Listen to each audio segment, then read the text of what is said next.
to you by Penguin.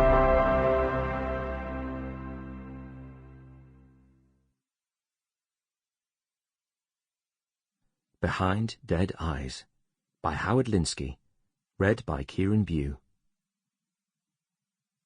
Letter number 3. Perhaps you think I'm a monster.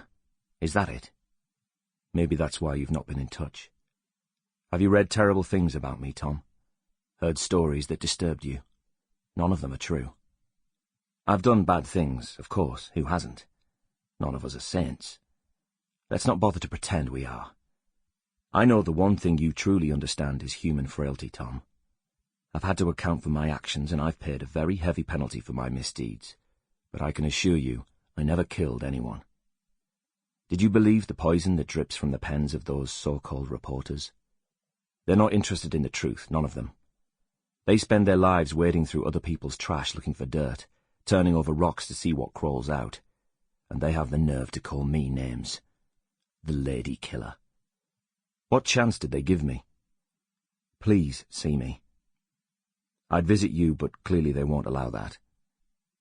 If we were to meet face to face, I'm certain I could convince you I am not the man they say I am. If you can look me in the eye and actually believe I am capable of such savagery, then I promise I won't blame you for leaving me here. I think you are a truth-seeker, Tom, but you don't seem to be at all interested in my truth. That's disappointing. You are my last and only chance, Tom Carney. Please do not continue to ignore me. Yours, in hope and expectation, Richard Bell. 1995. Chapter 1. Tom Carney was having a very bad day. Maybe it was the new kitchen cupboard doors and the way they refused to hang straight, or the boiler going on the blink again, or perhaps it was the letter from a convicted murderer. No, it was definitely the boiler. He hadn't owned the house long, but it seemed virtually every part of the offending boiler had failed and been replaced at great cost, only for another of its components to buckle under the strain and cease to function. He should have got a new boiler when he bought the creaking old pile, but funds were short then and virtually non-existent today, so he'd opted for the false economy of replacing it bit by bit instead of wholesale. How he regretted that now, as he stood tapping the pipes with a wrench in an attempt to knock the ancient thing back into life. Tom exhaled, swore, and surveyed the stone-cold water tank ruefully.